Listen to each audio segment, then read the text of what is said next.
The City of Neenah is pleased to provide video recordings of City Council meetings.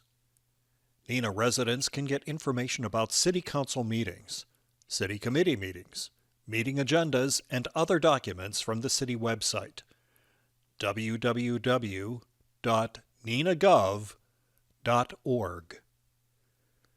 Neenah residents can express their opinions about city issues by contacting the mayor's office, contacting their city alderman, or completing the electronic feedback form on the city website. All public portions of the meetings are recorded in entirety and are not edited. Good evening, everyone. I'd like to call to order the City of Neenah Common Council meeting for Wednesday, March 18th, 2026.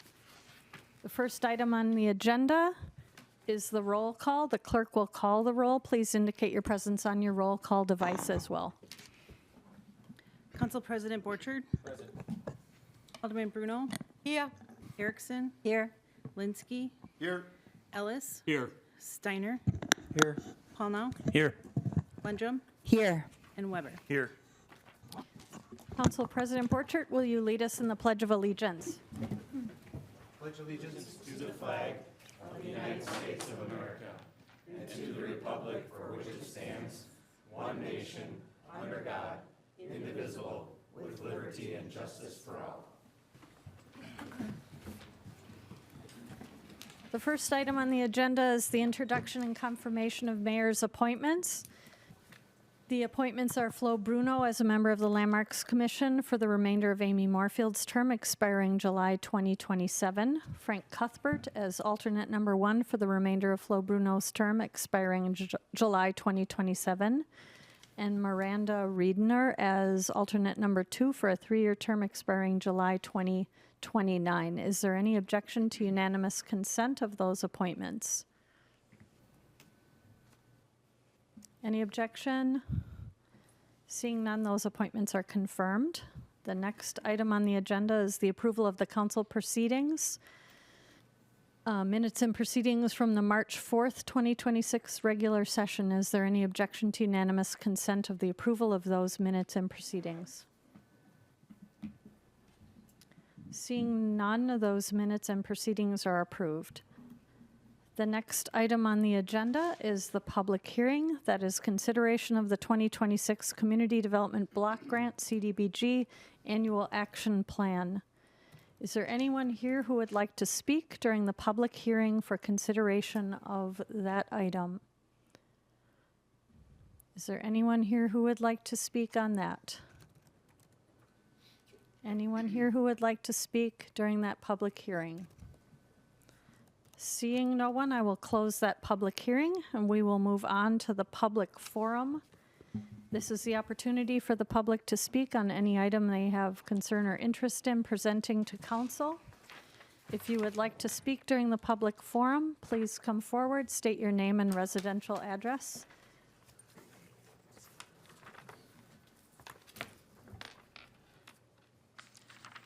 Good evening. My name is Heather Jelinski. I live at 1733 Freeman Drive in Freedom Meadows. I'm here to ask the council to reconsider the current timeline for paving our neighborhood roads. Waiting until 2031 or 2032, as we have been told, does not reflect the current conditions residents are dealing with. Right now, the roads in our subdivision are covered in mud, large potholes, and standing water. This affects daily life every time we leave or return home. There's also a clear financial impact. Since moving in, I've had to purchase a monthly car wash subscription just to keep the mud from building up underneath my vehicle. The buildup traps moisture and can lead to corrosion over time. Driving over potholes, like the ones we have in our neighborhood, can also damage tires, bend rims, wear down suspension systems much faster than normal. Residents are paying out of pocket to deal with road conditions they have no control over. This is also a quality of life issue. This is a new neighborhood with families and children, and right now, kids cannot safely ride bikes or play in the street because of the mud and the uneven surfaces. I have a 12-year-old daughter. This is her first home.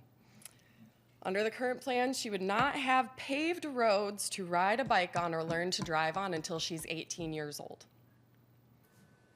That's most of her time growing up in this neighborhood.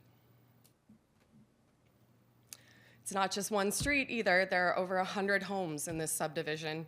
It's a large and growing part of the city, and a number of affected residents is going to continue to increase. Residents in this subdivision are paying property taxes now, not in 2031. We're contributing to the same system as the rest of the city, but we're not receiving the same return on our investment. Roads are not a luxury, they're a necessity. I understand that long-term plans and development agreements exist, but the conditions on the ground do matter. If those conditions were underestimated, then the plan needs to be revisited.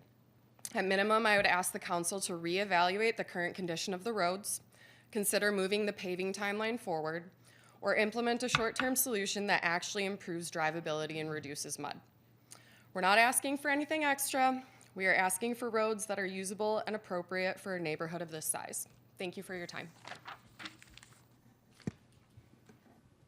Thank you. Is there anyone else who would like to speak during the public forum?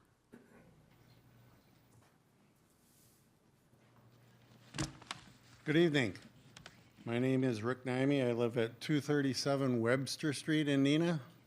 I'm here to speak about the former Roosevelt Elementary School site. For more than a century, Roosevelt Elementary educated generations of children and shaped the fabric of our community. Teachers dedicated their lives there, families built traditions there.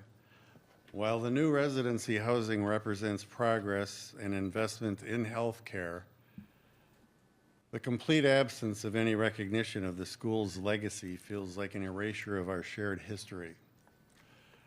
I respectfully ask that the new development be named Roosevelt Commons. This would honor the students and educators. Excuse me, that's kind of makes me teary. This would honor the students and educators who came before while reflecting the shared and communal nature of a residency program. It is a simple, dignified way to connect past and future on this historic ground. Progress and remembrance can coexist. I urge you to preserve the Roosevelt name in this new chapter. Thank you.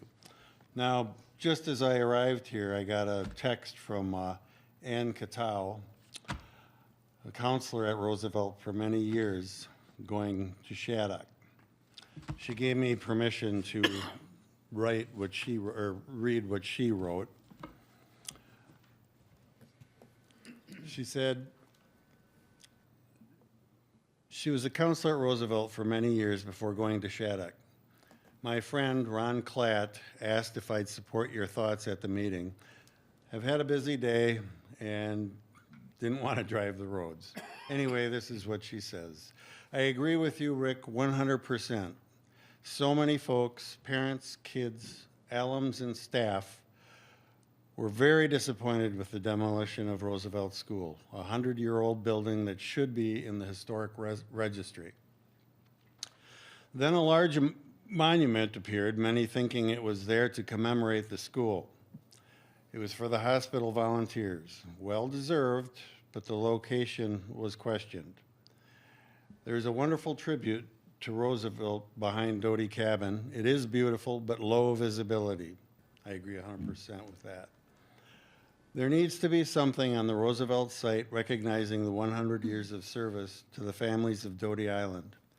I applaud the idea of naming and housing complex Roosevelt Commons. Thank you, Ann Katow. I thank you. I realize you guys don't have any say in what Theta names a building, but hey, if you know somebody, give them a call. Thank you. Thank you. Is there anyone else who would like to speak during the public forum?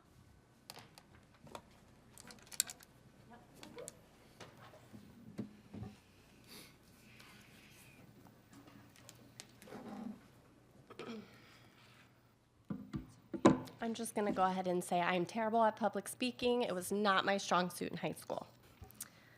My name is Lindsay Gonzalez. I am a resident of one of Neenah's newer subdivisions, and I am here to speak tonight about the conditions of our neighborhood roads and the timeline residents have been given for their completion. I do have some photos I would like you to take a look at. If you would ever be so kind, if you could pass them, if that would be okay.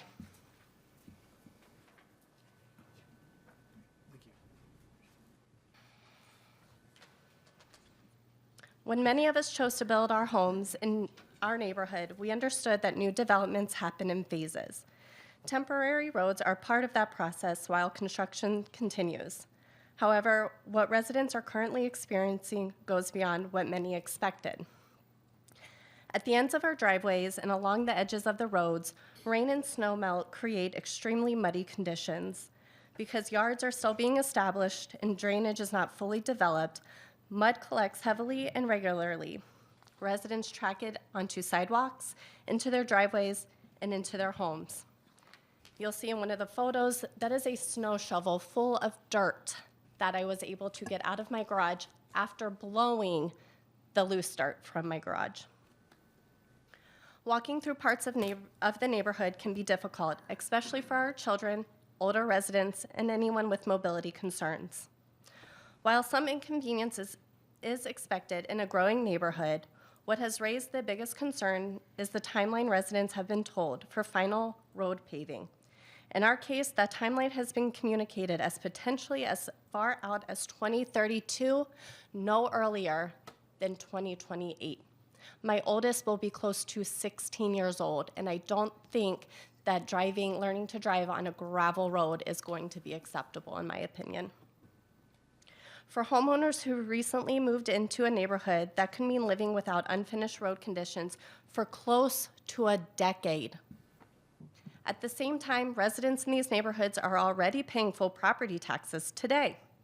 We contribute to the city the same as every other resident in Neenah. Many homeowners are simply trying to understand how the gap between paying full taxes and receiving fully completed infrastructure can stretch for so many years. Residents have been told that if we want a temporary asphalt road sooner, we can organize a petition and pay roughly $3,000 out of our own pockets to get that temporary road, and then another $8,000 to $10,000 for a final road. Quite honestly, that's where many residents start to feel frustrated. We shouldn't have to buy our way out of mud. Most people understand that development takes time. What is harder to understand is being told that the only way to improve conditions now is to pay additional money while we are already paying those full property taxes. The people who live in these neighborhoods chose Neenah because we believe in this community. Many of us are raising families here and plan to stay here for many years. We want our neighborhoods to grow alongside with the rest of the city and become places we are proud to call home.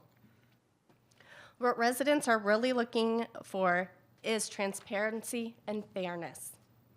We would like a clearer understanding of how timelines for final road paving are determined and whether there are reasonable improvements that could reduce the severity of current conditions while we wait for those final roads.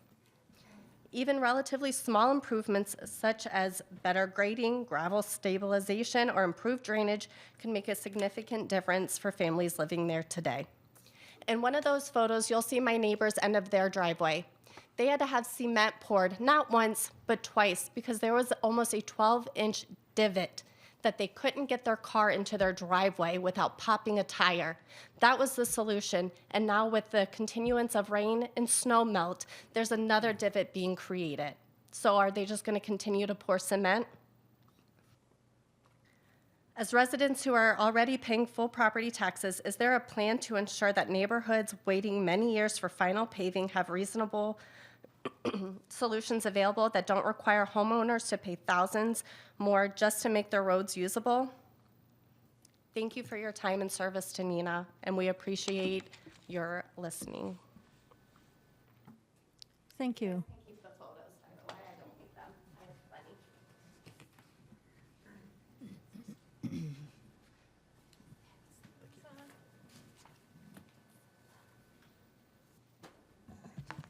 Hi, my name is Christine Pullman.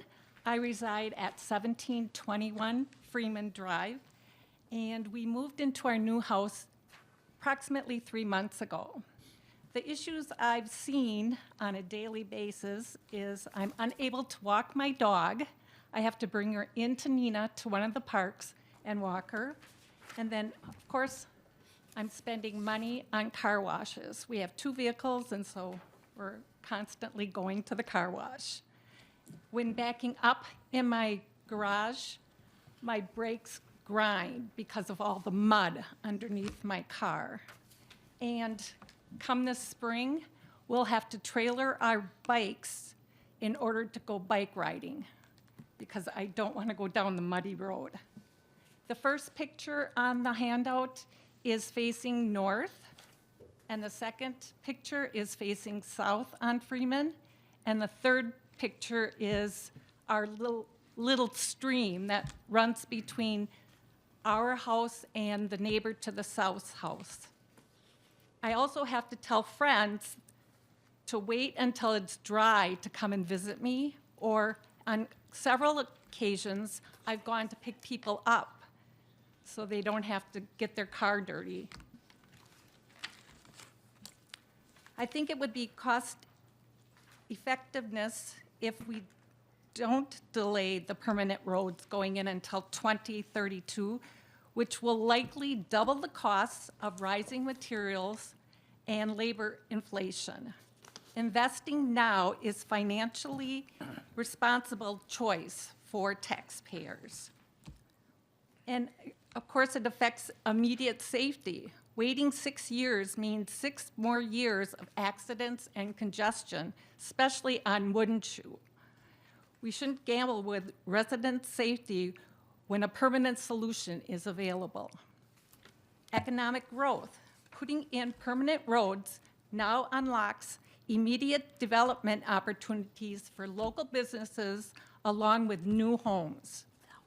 A 6-year delay is 6 years of lost revenue and stalled growth.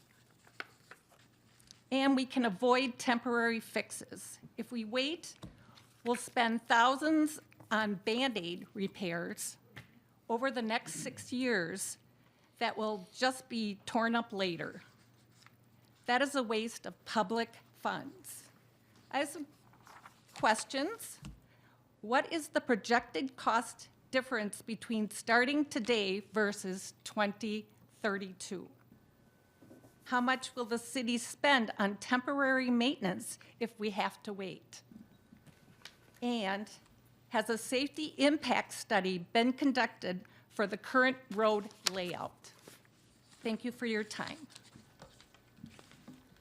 Thank you. Is there anyone else who would like to speak during the public forum? Hello, my name's Andrew Leonard, 1747 Legacy. I'm going to skip the first part of what I wrote because I think it's pretty clear why we're here as a neighborhood. A couple of things that I wanted to point out. I wanted to reference a development agreement between the city and the developer, specifically the section on gravel maintenance. To me, the contract's very clear. Developer is responsible for maintaining gravel streets, removing mud and material, regrading and fixing potholes as needed, adding granular material to restore proper grade, and ensuring streets are safe and drivable until the city accepts maintenance responsibility. Clearly not happening. We're being told different things by different parties. I've made a number of phone calls, number of emails. Some of you guys have gotten them. I apologize. I was told by the developer that the builders didn't follow the erosion control permits. My question, if that's the cause, then who's responsible for ensuring that the permits were followed? Again, I think a lot of what has been said, there's no point in reiterating it, but we're looking for some solutions here. Really need some help. So thank you. Thank you. Is there anyone else who would like to speak during the public forum? Good evening, Tom Hanby, 706 East Forest Avenue in Neenah. City Council, thank you for having us. City Administration, future mayors. I come forth with a thought or a suggestion or a recommendation, request, call it what you will. But as I drop my kindergartner off each day at the bus stop so that we can be transported to school, not all of our community drive safely around school buses as you think they would. This dovetails very nicely into the Roosevelt situation because we're 2 blocks down from where Roosevelt used to be. Having the school and the presence of the building and children tended to remind drivers they were in a school zone. I would propose or request that the city engineers or finds or develops a sign that indicates something to the effect of bus stop, caution when multiple children are near, drive safely, same kind of a fine you'd have in a school zone, because ultimately our bus stops twice a day are school zones. And we've had situation now where construction vehicles have pulled out to make left turns in front of a standing bus at an intersection. We've had people attempting to do a right turn because presumably the stop sign's not pointed right at them. They could just go easily by. It's disheartening to say the least. Well, there's all kinds of students pop out of the buses and scatter like leaves in the wind, and we have people who can't recognize the importance of the bus. If we could get any kind of sign that someone could drive by throughout the day and go, oh my goodness, yes, that is a thing. Oh God, I don't want to pay the $500 fine because let's face it, money's a driver for almost everything. We could help ensure our student safety. To the former individual's suggestion that if you could leverage it at all to honor Roosevelt School additionally with a naming of a facility there, that would be awesome. Again, don't know what control you have or whose high of ears you have suggestions for, that'd be great. But if you can, I recognize that this situation that we've been oblivious to for years because we did have a school there is probably going on in virtually every neighborhood in our community. The bus is not nearly as obvious as a big school building that's in location 24 hours a day. So if you could at least take a moment and look at if there's any statutory prohibition to something like that and whether or not we could sign on to something that maybe is already being done, or if we could be role models and leaders by establishing, quasi school zones where our buses let out, because I most certainly don't want to be around when any child is smucked out next to the bus in any location that is, as a community, we'd think that's about the worst thing that can happen. A child and then on the way to and from school. Thank you. Have a great evening. Thank you.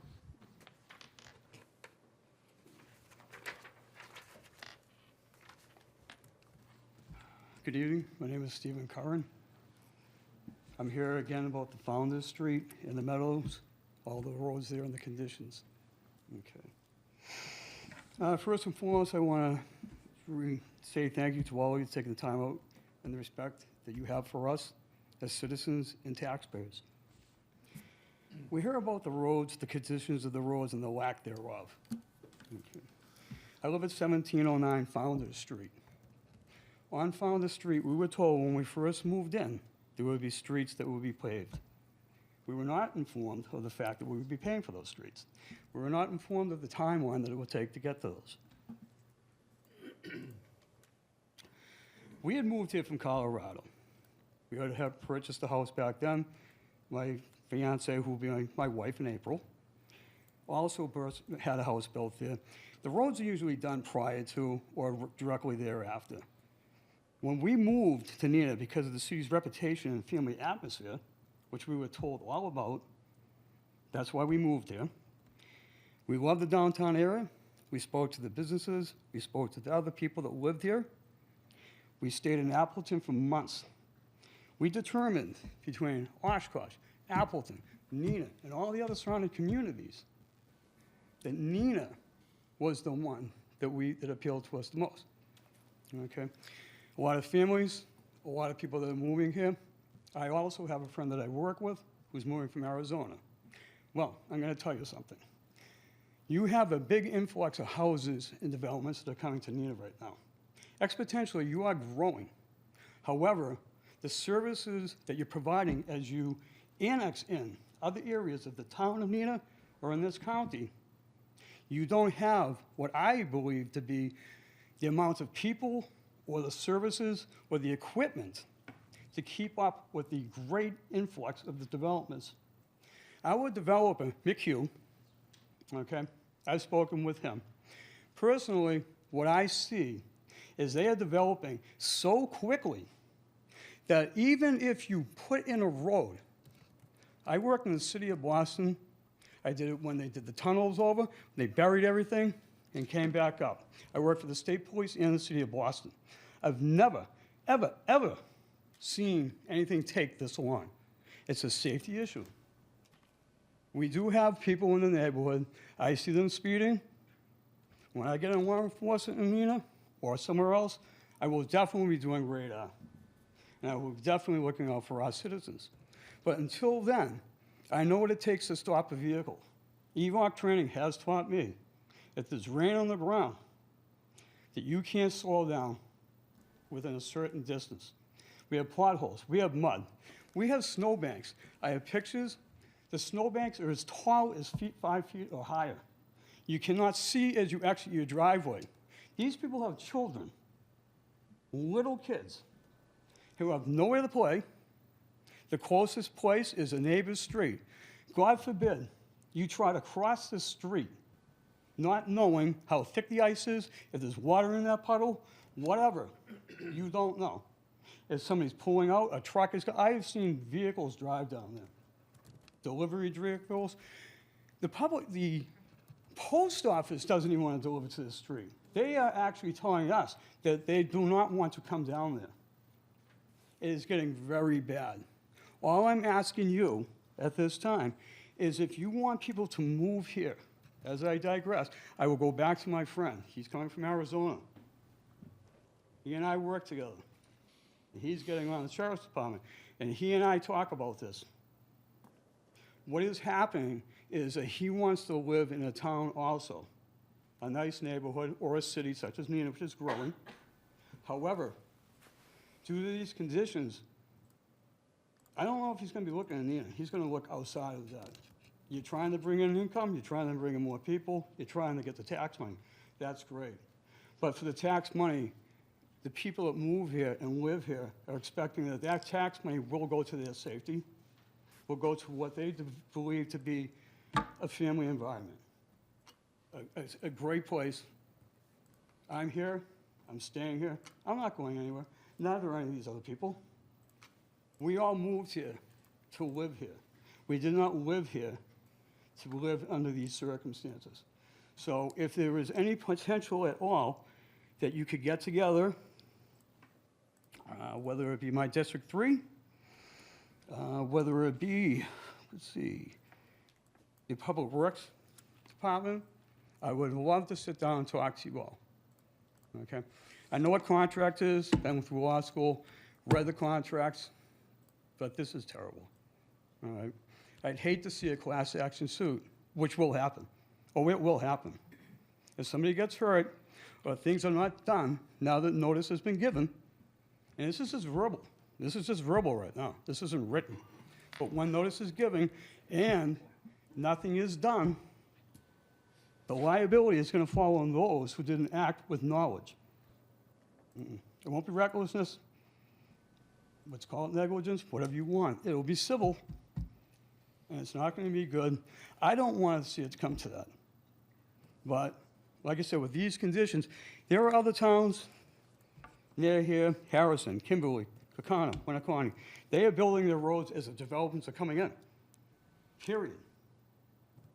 If Neenah is, the city of Neenah is to grow, which it wants to do, and it is doing, it needs to grow with the development. These developers are coming in, they're writing contracts, they're not responsible for anything. And it's gonna fall on those who get hurt to come back and fight, and they're gonna be gone. All that's gonna be left is the city of Neenah. So, Thank you for your comments. okay, very good, thank you very much.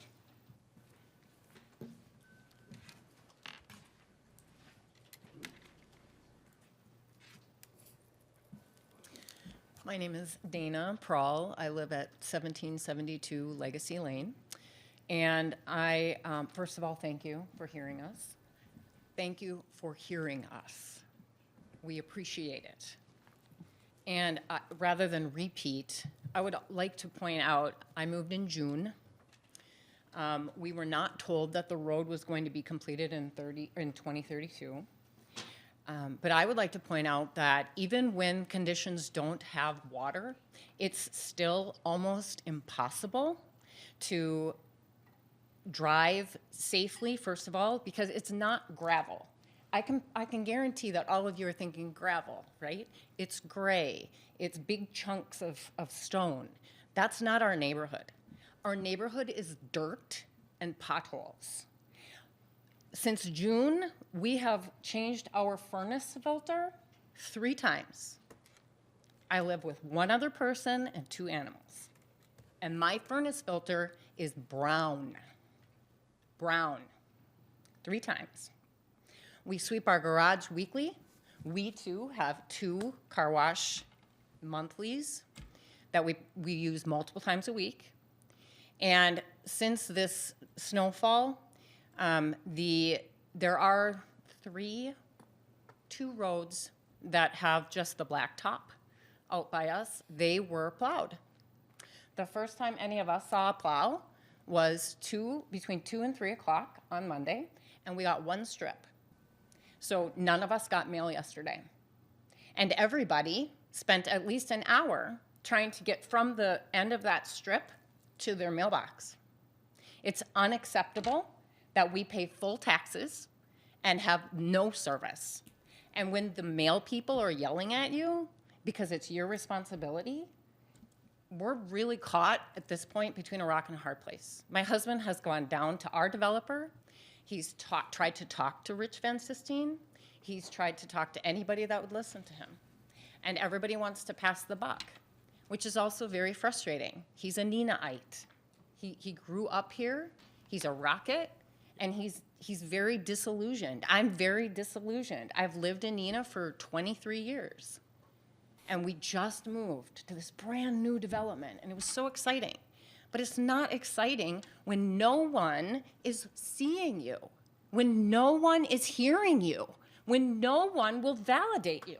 It's incredibly frustrating. So thank you for your time tonight.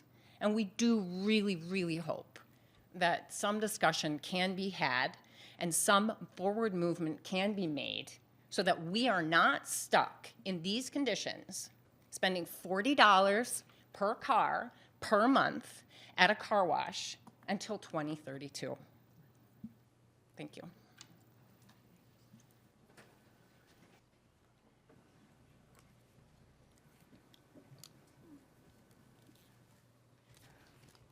Scott Becker, 1061 Green Acres Lane.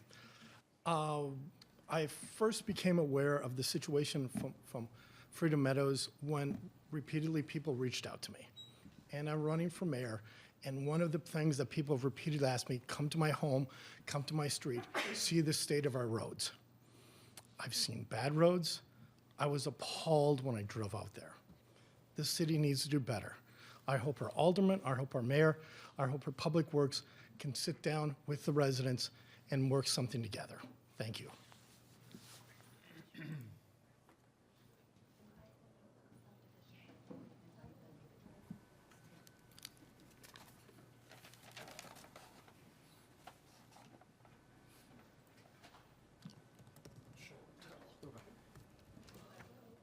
Dirt?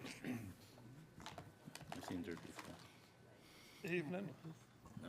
Definitely not a public speaker, so bear with me. Give your My name is name Chris. I'm at I'm sorry. 1759 Legacy Lane. Okay, thank you. I'm sorry. Didn't mean to interrupt. Oh, it's fine. What I brought there, that's a sample of our actual road. That's what the road is made of. I was told that that is a recycled asphalt. It's absolutely ridiculous. Yeah, I mean, you've heard what everybody had to say. The road's been a mess from day one. I watched them put it in. They basically just dumped it out and then just let construction traffic drive all over it. Like there was never steamrolled, never sealed with anything. I think I worked with Mr. Weber last fall. We got a little bit of it cleaned. They just kind of pushed it off to the edge. The problem is it can't be cleaned. The road surface is just ridiculous. You can't scrape it, you can't brush it, there's no discernible edge to the road. They've said everything there is to say. I mean, I can't have my windows open for the next 6 or 7 years in the summertime because the dust is so bad. You're constantly power washing the house, you're cleaning everything, you're ruining shoes. Take the dogs for a walk, you gotta give them a bath. It's a lot. And you know, tax time comes around and you pull out your checkbook and write a check for $8,000 and where did it go? I'm not sure who's responsible. Like I said, we can't get a straight answer. I've spoken to Mr. Van Sistine on multiple occasions. I've called down to, you know, the Public Works, and just nothing's getting done. Yeah, it's not good. I'd invite any of you to come out once the snow's melted, take a look at the road. It's just horrible. Now, I don't want to move, but I'm not going to live there for the next 6 years with this road. And I know the developer is going to tell you that he's working on it, he's fixing it. He was out there with a tractor last week, and he was tilling up the road. You can't till up an actual road. That's not possible. But with ours, it is, because it's not a road. So, yeah, appreciate your time. Thank you. Thank you.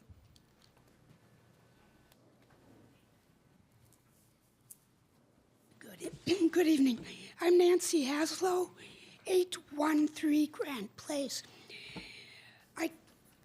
First of all, I didn't come here for this reason, but I hope you can help these people. And perhaps in the future, make sure that a developer is serious about what they agreed to do, because we see a lot of development happening, and there needs to be responsibility. I actually came for the naming or the honor for the Roosevelt School. My dad went to that school. He also worked at Thirty Care for probably 40 years. And there are a lot of people on Doty Island and in the community would like to see that school recognized. I personally think that naming it the Roosevelt School Residence, because it's for residents, it's kind of a play on words, would be nice, because then every time one of the residents who are also being educated could see that it was the little ones that were educated, and now they're at basically the pinnacle of their education. So it would be a nice transition. And I know that some of my neighbors are here, but I know there's many others who saw the Roosevelt School as a real center of that part of Neenah and would like to see that recognition. That's all I have to say. Thank you. Thank you. Is there anyone else who would like to speak during the public forum?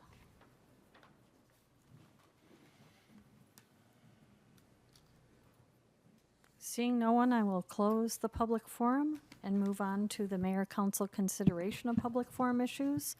Is there anyone on council who would like to speak on anything from public forum? Alderman Paulno. Thank you, Mayor.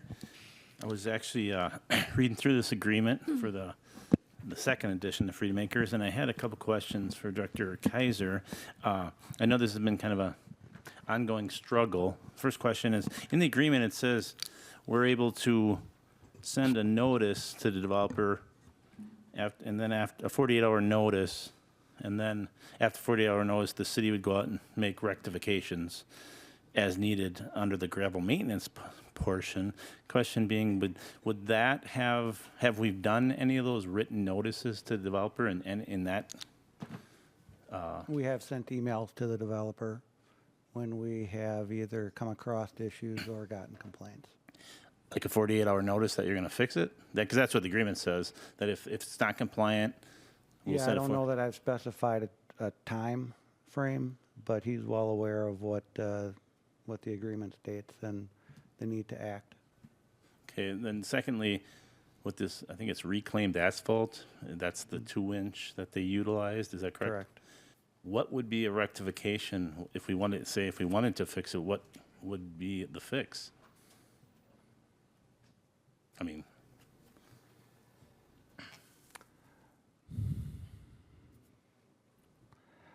That's something I'd really want to talk to a paver about.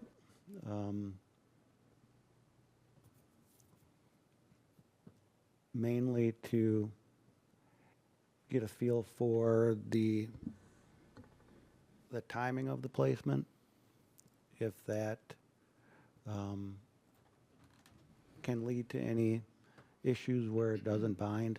Essentially, what reclaimed asphalt is ground up asphalt that still has the binder on it, the asphalt material on it. And through where, as that gentleman mentioned, and heat, sunlight, whatever, it's intended to bind together. The stone matrix is intended to bind together so that it's more firm than gravel, in theory less dusty than gravel. But as far as treating it to bring it to something more firm than what that sample was, that's something I'd want to talk to a paver about, just to see what options are out there for it. okay, so we haven't sent the note. So we, at this present time, we don't really have a quick fix? Like if we send the 48-hour notice, as the agreement says, and then... No, there's no quick fixes, no. Okay, thank you. Council President Borchert. Yeah, Director Kaiser, where are we with the conversations with the developer and the builder? And do you have a brief timeline about, like what Alderman Paulman was talking about, when you reached out to him and said there are complaints and there's concerns? Was there inaction or action, or just kind of, would you mind walking us through it, just because it sounds like they're hearing one thing, we're hearing something else, we want to make sure that we're on the same timeline. Yeah, certainly the recent event doesn't help us with taking care of matters out there. We've got some properties that, well, after we spoke, the builder brought in silt logs, because one of the issues we were seeing was a lack of erosion control measures on these properties that had been built. The erosion control, in this case mostly silt logs, is supposed to be in place until lawn is established. That's intended to handle any of the muddy runoff that comes from these lots. So Mrs. Gonzalez and I had exchanged a couple emails. She made me aware of when some of these silt logs were removed, and clearly removed way too early because there aren't lawns out there. So that's problem one. The builder was made aware of that, and he provided silt logs on Freeman and Sovereign, so the newest portion of the Freedom Meadows part of the subdivision. We have some work to do on Founders and on some of the other properties south of Liberty. Valor, I believe, need some. So we have some notifications to make to those properties. Again, that installing them isn't something that really can happen right now. We need a little bit of melting to go on to get access to the ground, actually. So that's going to throw off what we were looking to do out there. And yeah, I'll leave it at that. So what recourse do the residents have if the builder is not following the contract per se, and they're experiencing a lot of these things? Sure.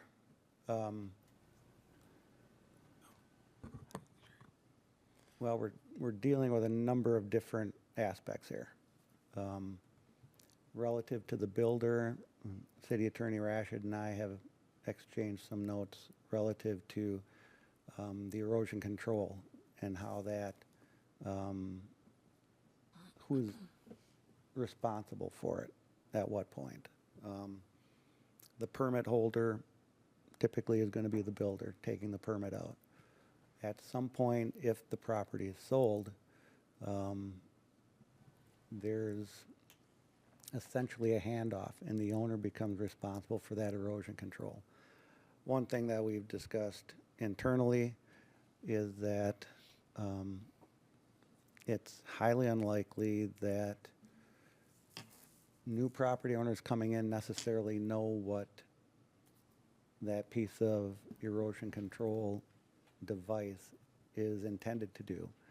And it's possible that it's getting moved out of the way or shoved out of the way, just not thinking that it has that much value. We also have some contractors to deal with that don't treat it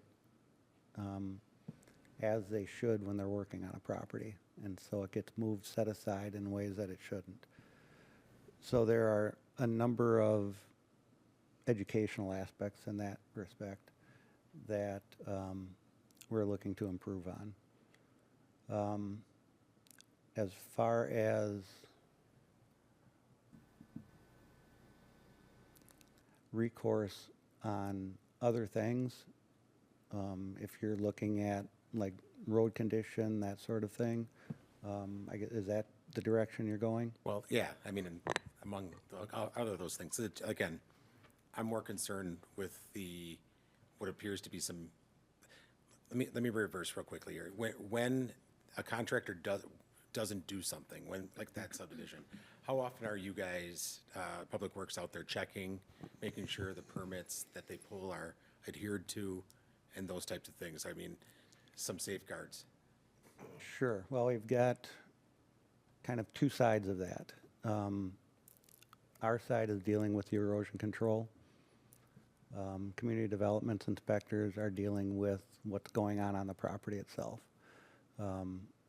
So we're out there periodically, depending on whether it's just a regular routine check on a construction site, or if there are heavy rain events, we need to check those construction sites as well, just to make sure things are in place. That's essentially the extent of our inspection of that for erosion control. From a road condition standpoint, it's as we get reports in or as we have people out there, if they're reporting things that they're seeing that aren't up to snuff, then that's something that we can relay. Kelly can speak to the building inspector side of it and what they would be looking for. Sure. From a building inspection side, Jerry was correct, where we really are focused on the private side. So when we're obviously doing our inspections, we're looking at grading of the property, making sure it meets the plans that were submitted, that were approved, making sure that it's draining in the right way. On a lot of the private properties, I mean, there's drainage swells that are part of the overall stormwater management plan for the subdivision. So we're looking at that, making sure from a health and safety standpoint, there's no huge, steps off of a back door, a patio that, the developer, the contractor, the builder has to come back and make sure it's graded properly from a health and safety aspect. Also, if we are out there, if somebody sees, maybe there's some, something looks amiss, they'll get a heads up to the Public Works Department and say, hey, you might want to go out there, check on things. So that's our kind of role in the, when we're looking at the new houses out there. Thank you. Mayor. Alderman Ellis. Thank you, Mayor. First of all, I'd like to thank all of you for coming as well. I'm kind of the old man on the gate here. I used to serve back in the early 80s for a time, in the 90s for a time, and back. So I have seen the progress from this. First of all, to my friends at Doty, our whole family, all 9 Ellises went to Roosevelt, all right, at least for the kindergarten before we got shipped off to St. Pat's and got beaten up by nuns, but that's another story. But anyway, I will lobby to the best of my ability too, because I think it's terrific. Whatever name they come up with, as long as the Roosevelt is in there, I'll see what I can do as well. In regards to what you folks are going through, I have sat through from the Public Works Department from the great Wayne Bryan, which is the bridge connector between Doty Island and the mainland, if you want to say, to Chuck Manny and Tim Hamlin, Jerry Kaiser and their group. And then over on the community development, we've had from Roger Hopkins and Bob Buckingham and Chris Hayes and now to Kelly, we've had a really good nucleus of folks that try to do the best every day. So if I'm trying to make an excuse for them, I am. But at the same time, we all understand that this can be a what-if situation, because the way that we did things back then may not be the way that we do them now, and sometimes we need to relook at them. I recall a time, and Jerry, I don't mean to put you out on this too deeply, but I recall in the early 80s when we were looking at new subdevelopments that before a homeowner could take occupancy into the new subdivision, at least the street had to be in with curb and gutter, not the sidewalk. And that's, I recall very strongly that in the early 80s when we were looking at the subdevelopments, the new ones coming in, that's what we did. And part of that was because of issues like this. In times, I understand that things change, and I don't know what the quick fix for you folks, but you absolutely got a quagmire there. But it is not intentional from anybody or any development community or public works development. It's something that you've brought to our attention. It's something we should look at. From that standpoint, my recommendation, and it may not be the best answer, but one to start with, is that perhaps through our Public Works and Services Committee, or they may want to have a special subcommittee to study this issue, talking with our department heads, talking with the developers, inviting some of the residents to come in and say, here is the plan that is laid out today. From an educational standpoint, from a speaking standpoint, to know what it is and to who's responsible and what, the old-fashioned who, what, when, where, and why. Because the last thing I need to have is Donnie Prohl come and tackle me to the ground. Because Donnie's a big guy and I'm not. I went to high school with Donnie. That's a little inside joke, sorry. But, yeah, please do. But, and I'm sorry that you're going through that. I'm sure we all are, all right? And I think for one of the most positive steps that we could take and that I would recommend is that we take a look at how it is currently being structured. Are there tweaks? Are there changes? You brought up a lot of good points, and I would recommend that we look at that step. And to President Council Burchard, I'm not sure if there is a direct answer today, or from what we've learned from our community Public Works Department that there is, because of the situation. All right, you may have been able to find the hole in the ground that we go, oh my God, we didn't see that. For that, apologize, all right? But I think we need to take those steps to go forward, and I think this could be an opportunity that we can look at the reconfiguration, and so we can have somebody that's out of state consider Neenah first, and I thank you for that. Thank you, Mayor. Alderman Erickson, did you have your hand raised? Yes. Thank you, Mayor. First off, I'd like to commend all of the speakers tonight. You did an excellent job. It takes a lot of effort to present as well as you did. The photographs were extremely helpful. The soil sample or the gravel sample was great. I really, really think you did a wonderful job in your presentation. One question I have in the photographs that came through, and I think they're down by Alderman Ellis right now, there was a photograph of standing water that, let's see if I can find that. In between two houses. In between two houses. Can you explain that one to me? Because that looks There it is. like something's, sure. It's kind of a river. Well, what's the address, or where is it? That one? That one is between Liberty Avenue, the corner of Liberty Avenue and Founders Street. A neighbor who could not make it allowed me to share that. That was this summer. I can get the timestamp if you want an exact date. But that was before, or probably right as Tom McHugh's last phase was going on. and right before Van Sisteen's new phase was getting started. And that was what they were dealing with out there after a very large rain that came through. It just was puddling and the mud is getting sloshed around everywhere. So she wanted me to share that with you. I don't know if that's still the issue now that they had some gravel poured, I think 2 weeks ago. And as new neighbors have been moving in, I don't know if anybody back there is dealing with that still. Is that a road or is that? That is a road. Nope, there's a road under there. That is the road. That's a road. That's what residents have to drive through or probably get a boat to get to their house this summer or spring to get there. So that is a road under that water. Okay. As an alderman, I think we need to address this situation quickly. I don't think we can fix it immediately because of the snow, but I think it should be addressed this summer as we go forward. We had Freedom Acres go in, and with my understanding, that went in relatively smoothly. So I'm not understanding why this is so different. May I make a request? May I make one request? Yes. Well, If you do have a special subcommission, I would love to be one of the members of that. That talks for the residents of Meadows, you know. So I would like to put my name there, Stephen Curran, 1709 Founder Street, Neenah, Wisconsin.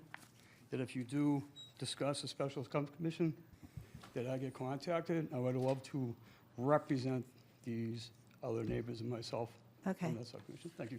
I appreciate you coming forward. This is really our time to be discussing Right. as council members, so I appreciate you doing that, but let's try to keep it in One that thing direction. that I'd like to comment on, I have driven through here several times this fall. My son is looking for a lot, so I'm traveling around trying to find housing for him. And this is one area that we considered, and I did notice that the roads, even though they were dry, were not in great shape at that time. So I would like to recommend that we take a look or maybe have a meeting with the contractor. And I have a question for Director Kaiser. There's not just one builder here, correct? There are multiple builders? Correct. Correct, yeah. So some people referenced that there was issues with a builder, but there are multiple builders here that may have not done the proper things, correct? Yes, you're right. North of Liberty, it was essentially one builder. South of Liberty, there were several. Okay. So if that is the case, do we have to look at each area where each builder has maybe failed to do what they're supposed to do? Or how does that, I don't understand how that would work. From an educational piece, yes. From an enforcement piece for the erosion control, it really hinges on a lot owner or current ownership. So it's kind of a two-pronged piece there. Okay. So from what I can tell from the photographs, that many of these houses do not have their lawns in, is that correct? Correct, yeah. They are still waiting for that, is that true or? We have lawns. Okay. Some of us that do. Some of us weren't disclosed that lawns weren't included when we bought the house, and that, as you can assume, is a lot of money. Some of us, depending on what time we moved in during the year, we couldn't get on the Okay. list for that. I will say, I have never seen a homeowner in our subdivision remove the erosion control silk socks. That was all done on our side, Freedom Meadows, by Tom McHugh's team after they installed the sidewalks. Okay. All right. All right, well, as far as I'm concerned, I think this needs to be addressed, and I will support that when that comes up. One of those quick statements too on those silk socks that you keep talking about the rules. I'm going to speak on behalf of the mayor. At this point, this part of the meeting is for the council to discuss this, so technically, we're not supposed to have a back and forth at this point. So, thank you. Alderman Steiner? So I just want to clarify for myself. So the agreement that Alderman Paul now had referenced earlier, we're talking about different contractors and things. Like, in regards to the road, where precisely is the city's accountability in terms of enforcement and reaching out? I know you referenced in the email, or that you had emailed them in regards to these issues, right? So what is our role exactly in this? Just so I'm clear. The city's role relative to the roads? Enforcement in terms of the gravel that Alderman Paul now had talked about, and the maintenance and the fact that it's not being maintained properly. Yeah, I would say the city's enforcement relative to the roads is making the developer aware of issues that are discovered or reported, which starts the timeline for them to address the issues. And what's the remedy if they don't address it in a timely fashion?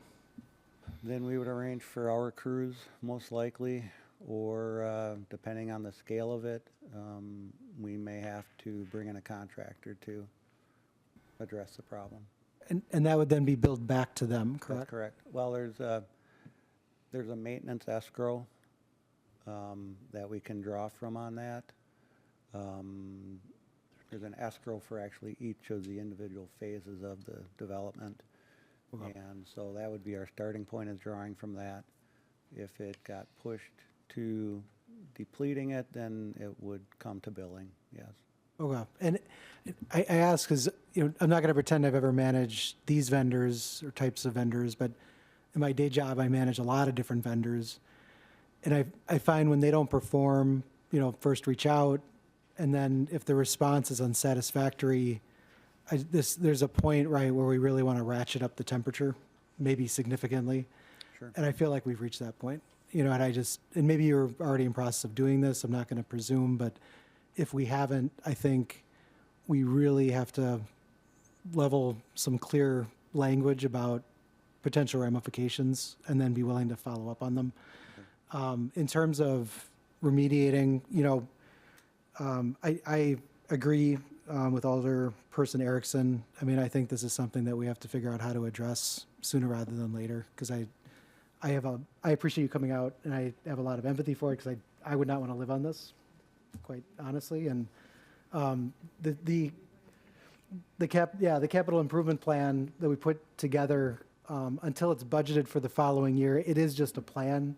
So it is something we can revisit. Obviously, I want the input and feedback from our expertise, right? Public Works, community development. I'm not an expert in it, but I do think we have to figure out something to resolve this, certainly much, much sooner than 2032. So, thank you. Alderman Weber? Thank you, Mayor. I just want to say as well, thanks to the residents for coming out. I've driven the subdivision multiple times since its inception. Definitely is not in good condition. Have had some exchange with Director Kaiser too, and I think one important fact, and I think Mr. Leonard said it, there's a lot of information flowing around, and it's unfortunate that a lot of it is on social media. I've seen a lot of it, and it's unfortunate that a lot of people that maybe are not residents in the subdivision have been taking, information and then adding in their own perspectives or their own thoughts or the way things maybe were done. So I've asked Director Kaiser, could we put together kind of an FAQ, right? Step back, look at here's why we are at the point we are. Here's why certain things can't be done. I know everybody wants a road to go in immediately when you have your house in, but there's things like utilities that have to be considered. There's other construction, so there is some give and take. And I think it's important to be transparent and make sure you as residents understand all of that. And rather than people just putting their opinions out there and then somebody, glabbing onto it and saying, well, this is how we should do it, or this is what should have been done. So please keep that in mind as well. I think, Jerry has been on top of every question that has at least come through my channel, and he's answered things right away, so appreciate his work there.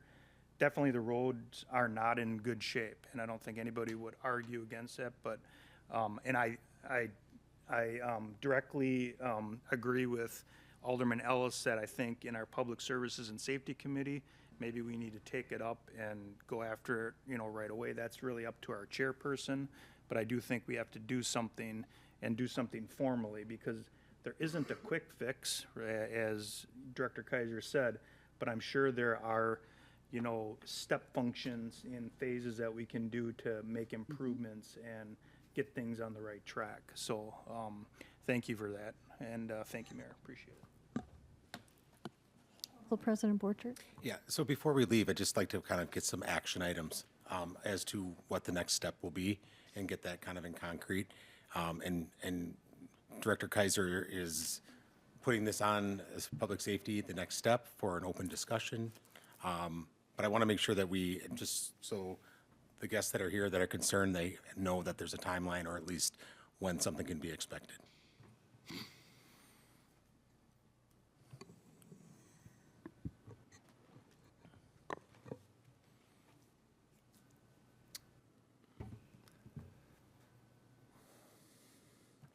Mulling through how to best do this, because if we want constructive discussion, I'd like to have a few more answers before we discuss it with committee. So I don't think the next meeting would be suitable for it. Do we not have a But possibly the one after. Jerry, would it be helpful, excuse me, Director Kaiser, sorry. Would it be acceptable if, even still probably having some questions of my own, and I'm sure council does as well. Sure. If we put some, and then maybe the residents having some questions as well, specifically to get those that start that meeting? Yeah. So we can come with a base Yeah, understanding? I think that'd be sound. Okay. So can we say the next, not this coming Tuesday, but, April 7th? What's the next? sorry, I don't have the calendar in front of me, but, So we're meeting the 24th, so then we Or go the- to the 7th. oh, April 7th. What's going on that day? Yeah. Sorry. Yeah, so it'd have to be after that, right? Or After can we- that. Can we hold even just a special meeting for this specifically? I think that would be, rather than having any other business going on, I think it Sure. might be beneficial, so the 14th. I know that's not as quickly as we want to, but I Okay. think the facts are important. Yeah. So, Yeah, that's something that the chairperson can sign off on. Sure. Can I just ask another question on that? Before we do that meeting, I'd like to add some sort of legal aspect, like what our legal options would be. That was my very first thought when they all came up, is the document, the legality of it, and then do they have a lawyer, that type of thing. So that's what I would like to just at least touch on in the initial conversation about it. Yeah, Jerry and I have been communicating during this discussion. We'll be meeting soon, maybe even this week, and then we'll be able to present something hopefully meaningful at the 14th meeting. Perfect. just for ease, then if the council would like to funnel the questions to me, so then rather than getting 9 different emails, funnel them to me, and then I'll put them together for Public Works then. Alderman Paulna. Public Services, right? Thank you, Mayor. I just want to clarify that in the developers agreement, it's pretty clear we're on solid ground. It says right in here, if during the time prior to the city accepting maintenance responsibility, the developer, not the builder, fails to maintain the gravel streets in a manner acceptable to the city shall, after 48-hour notice to the developer, perform the required maintenance on the gravel street and bill at all costs for this maintenance work to the developer. So we have that signed agreement, which I think we're on really solid legal ground, just so everybody knows. And then also, the gravel maintenance escrow is only $13,800. Like I checked the agreement for second edition. That's just for that phase. Yep, just that phase.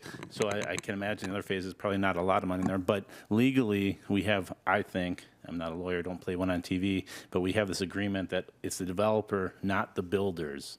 The developer is the person that we need to communicate and push forward. I think we could do it now with a 48-hour notice. additional comments from council members? So can I just, Sorry, Dan raised his Go hand ahead. first. Alderman Steiner. I didn't want to also lose track of Mr. Hanby in his question in regards to the sign. For safety, obviously, is really critical. Several of the older people, Chief Olson, Mayor, were at the Street Safe presentation, which was kind of actually evaluating around local schools and what the safest place to put up, different bus stops and separating traffic, et cetera. I'm wondering for this, I guess I'm kind of asking what would be the right route for us to assess and evaluate if it makes sense, right, to the best approach to keep that area safe for kids if there's a sign or something that needs to go into that area.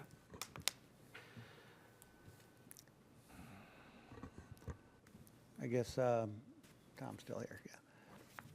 Why don't,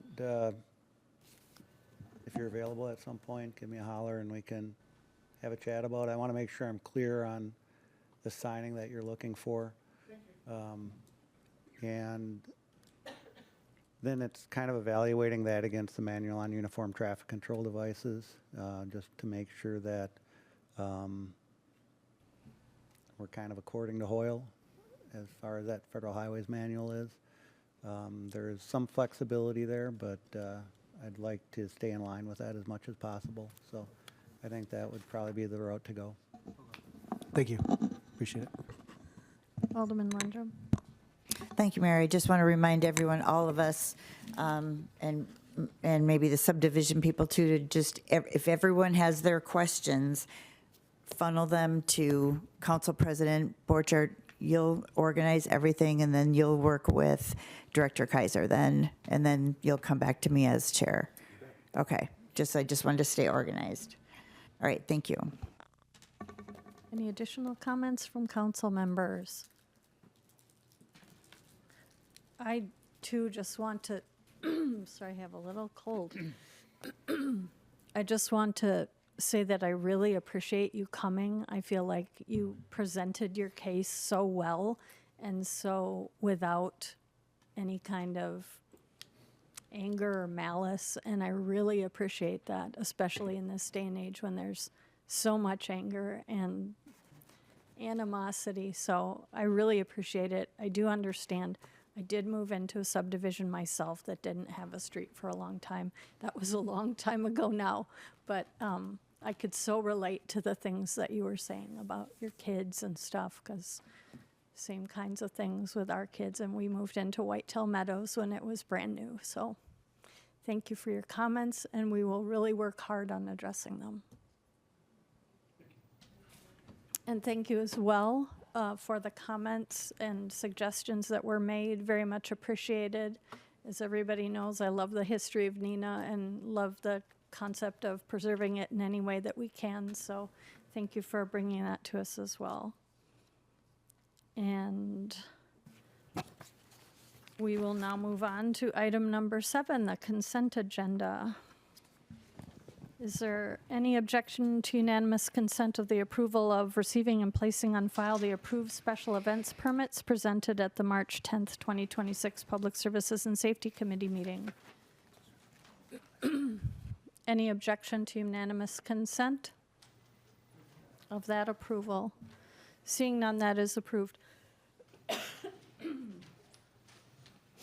The next item on the agenda, reports of standing committees, the regular Public Services and Safety Committee meeting of March 10th. Chairman Lundrum. Thank you, Mayor. I just wanted to invite everyone to stay because the rest of the agenda is fascinating. So I see we lost 90% of them. All right, reporting out now from the regular Public Services and Safety Committee meeting of March 10th, 2026.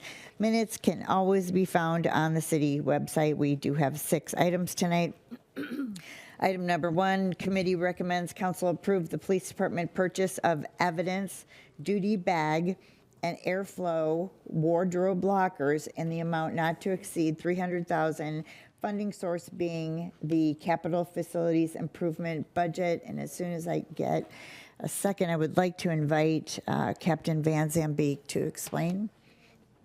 There's a motion by Alderman Lundrum, seconded by Alderman Weber.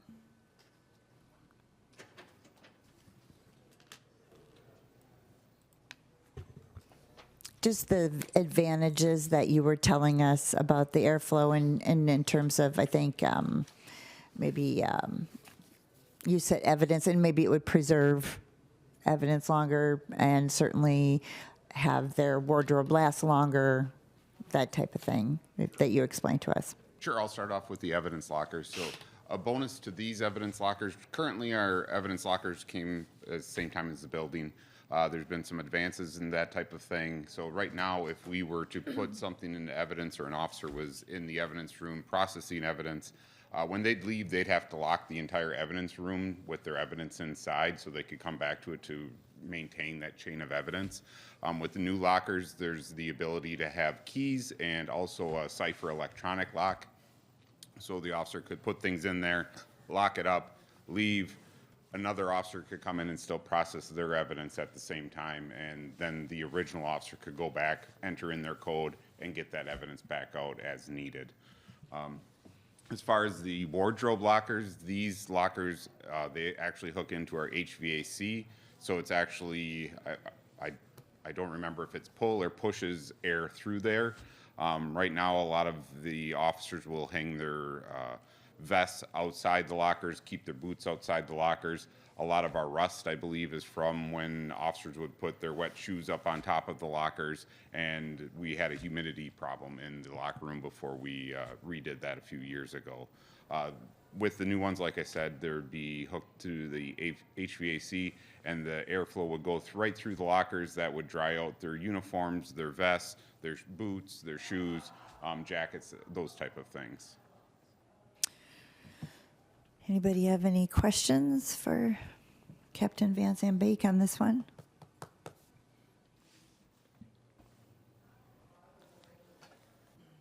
Mayor, it looks like nobody else has any more questions. Any discussion on this at all?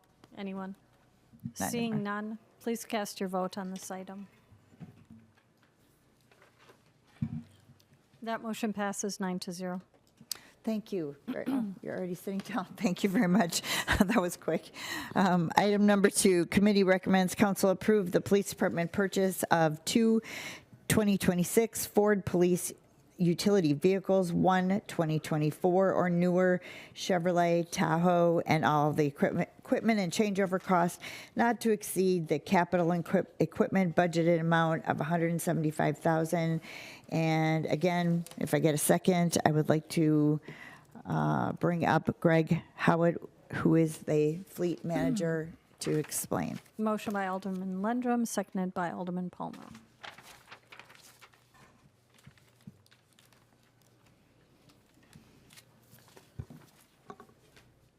Good evening. Thanks for all that you do. We have a modest request this year. We've stayed within budget. We have a 10-year plan for replacing our vehicles. The 2 of the 3 that we're going to replace this year are patrol vehicles. Those are by far the most expensive vehicles we have, just based on the amount of upfitting we have to do to them. We have some advantages this year with the 2 squads that we've requested, the Ford Explorers. One of the advantages of continuing with the Ford Explorer, the utility vehicle, is that a lot of the equipment that's in the vehicles that we're phasing out will be able to be upfitted right into the new vehicles, so we don't have to buy new cages, new capsules, new electronics. All of that stuff will actually transfer over to the new vehicles. The other advantage is this year we have some savings from Ford. We're saving about $3,500 per unit, so about $7 grand for the 2 utility vehicles that we want for patrol. That was a nice surprise for us as well. The third vehicle that we're asking for is an administrative vehicle. That's the Chevy Tahoe. That replaces the chief's existing Dodge Durango, which is a 2014 and has 86,000 miles on it. By the end of this year, that car will almost have 90,000 miles on it, and it's at the end of its life cycle. And we plan to trade that vehicle in on the purchase of the Tahoe. Is there any discussion? Seeing no discussion, please cast your vote on your voting device. Thank you. That motion passes 9-0. Yes, thank you very much. And item number 3, committee recommends council approve the purchase of a 2026 Chevrolet Silverado half-ton four-wheel drive crew cab pickup truck from Bergstrom GM Neenah in the amount of $43,797.81 and a new bed, cap cover, and additional safety equipment not to exceed $5,000 using 2026 capital equipment budgeted funds, and I would so move. So motion by Alderman Lundrum, seconded by Alderman Weber. Any discussion on this item? Seeing none, please cast your vote on your voting device. That motion passes 9-0. And I can see why Superintendent Radke is not here tonight to describe those. All right. Item number 4, Item number 4, committee recommends council approve the purchase of a 2026 Chevrolet Silverado half-ton four-wheel drive crew cab pickup truck from Bergstrom GM Neenah in the amount of $44,303.81 and a new bed, cap cover, and additional safety equipment not to exceed $5,000 using 2026 capital equipment budgeted funds, and I would so move. So motion by Alderman Lundrum, seconded by Alderman Paulno. Any discussion on this item? Seeing none, please cast your vote on your voting device.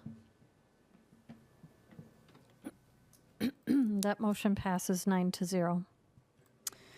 Item number 5, committee recommends council approve the purchase of a 2026 Ford F-250 four-wheel drive regular cab pickup truck from Bergstrom Ford Neenah in the amount of $49,321.17, along with a new two-way radio and additional safety items and lighting not to exceed $2,000 using 2026 capital equipment budgeted funds, and I would so move.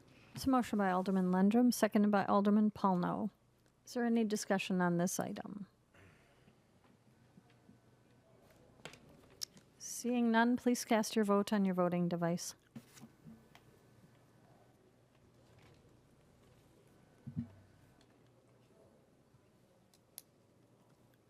That motion passes 9-0. All right, and changing subjects on the last one, item number 6, committee recommends council approve the transfer of a Class B combination intoxicating liquor and fermented malt beverage license from Bay Point Bar and Grill Incorporated to AA Signature Bar and Grill LLC, doing business as Bay Point Bar and Grill at 944 South Green Bay Road, contingent upon a closing date of March 23, 2026, and I would so move. So motion by Alderman Lundrum, seconded by Alderman Paulno. Is there any discussion on this item? Seeing none, please cast your vote on your voting device. That motion passes 9-0. And that's the end of my report. Thank you for your report. The regular Finance and Personnel Committee meeting of March 9th. Chairman Steiner. Thank you, Mayor. Minutes can be found on the city website. Committee recommends council approve the recommended 2025 general fund operating carry forwards to 2026 as submitted. This vote, by the way, requires 2/3 roll call vote, and I so move. So motion by Alderman Steiner, seconded by Alderman Paulno. The clerk will call the roll. Oh, it's not, you don't have to do a voice vote? No. Okay, sorry about that. Please cast your vote on your voting device unless there's any discussion. Seeing none, please cast your vote. That passes 9-0. Item number 2, committee recommends council approve the use of $56,988 of the fiscal year 2025 general fund surplus as follows: $6,988 for Neenah's share of the municipal court deficit, and $50,000 transfer to the liability insurance fund. Remove the $300,000 transfer from the Alliant Energy Pilot Fund to the general fund This one also requires a 2/3 vote.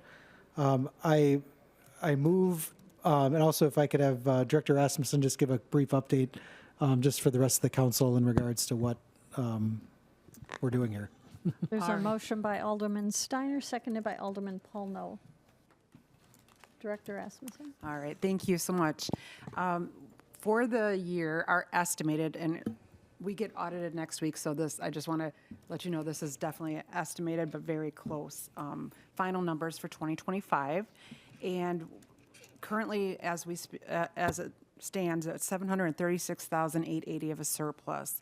Most of that was due to investment earnings, once again exceeding budget expectations by almost like 290,000 almost. Then we also had a positive market value adjustment in the long-term investments of about 155,500. And then the remainder of this surplus came from extended position vacancies within Public Works for the traffic engineer, and then several police department vacancies. With this, I'm proposing that we continue to pay off the municipal court deficit that we had promised that we would do every year now compared to what we did in the past. With that, we budgeted to put 15,000 in already, so that's already accounted for in the surplus. So I just need another additional 6,988 to pay that, our portion of that municipal court deficit off. And then I'm also proposing that we transfer another $50,000 to the liability insurance fund to rebuild up that insurance fund for any possible litigations in the future, because we did deplete that a couple of years ago. And then lastly, in the surplus, we show a transfer into the general fund of $300,000 from Alliant Pilot and Alliant Energy Pilot Fund. I would like to remove that for this year and continue to grow that balance to help support operations when necessary in the future for flexibility. Then also touching on the municipal court deficit, we've been working with Menasha very closely to make sure that their portion would also get paid off. They did pay us towards the 25 as planned deficit, and then they still would owe another $4,573 for just the 25 deficit. Then they would still owe, their remaining share is $96,201, and they actually had something on their agenda for Monday night, which got canceled. And what they proposed, so I don't know when their meeting's happening, I'm assuming very shortly. I didn't get the answer to that. But they're proposing to use $43,000 from their ARPA fund interest, and then the remaining $53,201 from the general fund reserves, and then they would have the entire deficit paid off here in the beginning of 26 here. So just waiting to see if their council approves that, but they have gone forward with that recommendation. Thank you. Alderman Paulno. Thank you, Mayor.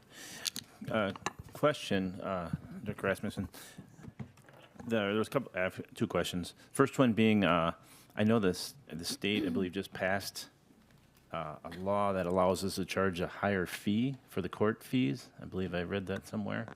The judge told me it's on Evers' desk, Governor Evers' desk, so it has not been signed yet. But we are very hopeful it will be, or.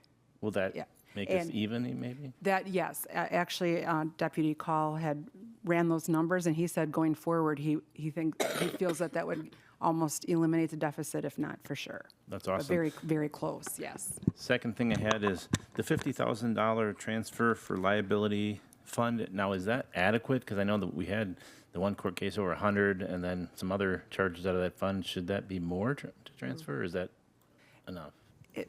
It's adequate to start building and still keeping our general fund balance at a reasonable, unrestricted general fund balance at a reasonable amount for our reserves. Have we defined reasonable yet, or is that still subjective? I am actually working on a fund policy as we speak of within the next month.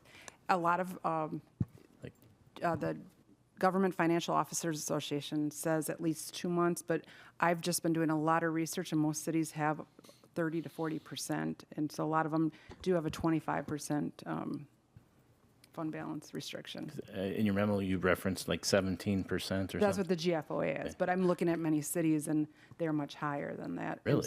Baker Tilly showed us that one page that showed that most of their customers are, or clients are at a higher as well. So I'm doing research right now and looking through everyone else's fund policy. Okay, thank you. Alderman Erickson? Thank you, Mayor. I pushed my request to speak button before you had a chance to explain the Menasha part of Great. it. I was Yes. wondering at the next finance meeting if you could give us an update after they have had a chance to discuss it and vote on it. I definitely will do that. Thank you. Thank you. Any additional discussion on this item? Seeing none, please cast your vote on your voting device.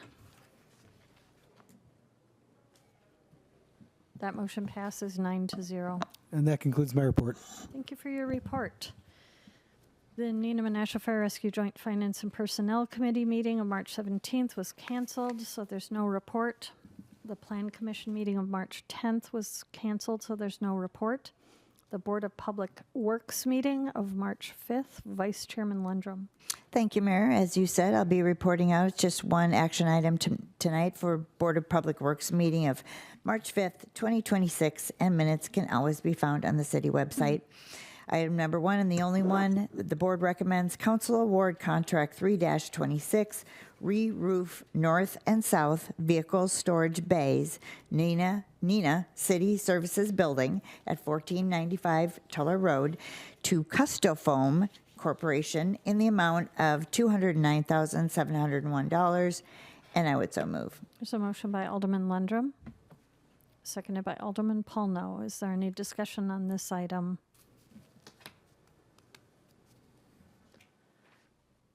Seeing no discussion, please cast your vote on your voting device.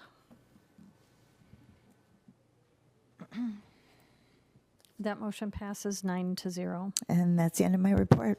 Thank you for your report. The Business Improvement District Board meeting was postponed, Alderman Ellis, until tomorrow morning. So I'm assuming you have no report on that. Nope, you're welcome. Lots of things were postponed on Monday. Is that what you're saying? Yeah. Report from the Library Board meeting of March 18th today, Alderman Erickson. Thank you, Mayor. Reporting out from the Library Board meeting of 4 o'clock today. For the month of February, there were 43,023 items checked out at the Neenah Library. That in comparison to the Oshkosh Library, they had 33,656. The Menasha Library had 15,684. Programming is up 28% in February, and we have 115 new card holders at the Neenah Public Library. I would like to commend the Neenah Public Library and fellow libraries in the area. I attended the Fox Cities Read presentation with Remarkably Bright Creatures, the new book that is out and will be made into a movie or is in the process of being made into a movie. It was standing room only, and it was a very, very successful event. And as always, I recommend that you go to the Neenah Public Library and check out some books. Thank you for your report. Report from the Neenah Arts Council, Alderman Erickson. Thank you, Mayor. The Neenah Arts Council met on Wednesday, March 11th. We are in the process of planning, I would say, 7 or 8 activities for the upcoming spring and summer. We have some new ones that we'll be participating in. Our April meeting will be held at the Bergstrom Mahler Museum, and we will be also visiting the Teen Voices in Glass art show that will be at the museum on that date as well. So that concludes my report. Thank you. Thank you for your report. Report from the Landmarks Commission meeting of March 11th, Alderman Weber. Thank you, Mayor. Nothing else for council beyond the appointments you made earlier tonight. Thank you. The next item, are there any petitions? No petitions. Are there any council directives? Is there any unfinished business? Is there any new business? I would just like to make one statement about the incredible work that our Public Works crew did in removing the snow and making most of our roads in pretty good shape. It's been just a phenomenal storm for all of us, and I appreciate everybody's patience and endurance and everybody's strong backs with all the shoveling that everyone had to do, but second largest snowstorm in the state's history. And our crew got after it, stayed out many, many hours. So really appreciate them and appreciate all of you for your support and patience as well and fielding a lot of calls and questions and stuff. So thank you all. Any other new business? Sure. I just wanted to give an election update that the absentee ballots did go out yesterday, despite the storm. And in-person absentee begins the 24th here at City Hall, and Election Day is April 7th. Any other new business? Oh, I just wanted to thank Char because on Monday morning we had a tons with Kerry of requests from neighbors for the garbage pickup, and Char answered us kind of right away. So we were able to chat to everybody on Monday morning, and so thank you. On a Sunday night, so we appreciate that. Okay. Just a second. Any other new business? Seeing none, Motion to adjourn? there's a motion to adjourn. And a second. All those in favor of adjournment, say aye. Aye. Thank you, we're adjourned. The City of Neenah is pleased to provide video recordings of City Council meetings. Neenah residents can get information about City Council meetings, City Committee meetings, meeting agendas, and other documents from the City website, www.neenahgov.org. Neenah residents can express their opinions about city issues by contacting the mayor's office, contacting their city alderman, or completing the electronic feedback form on the city website. All public portions of the meetings are recorded in entirety and are not edited.